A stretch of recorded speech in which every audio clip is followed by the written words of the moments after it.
there you go. I'm going to put some pea gravel on the bottom just so you don't see the bottom later.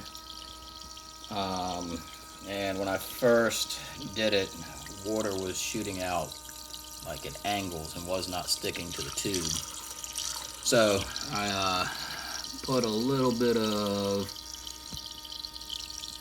hot glue just to encourage it. And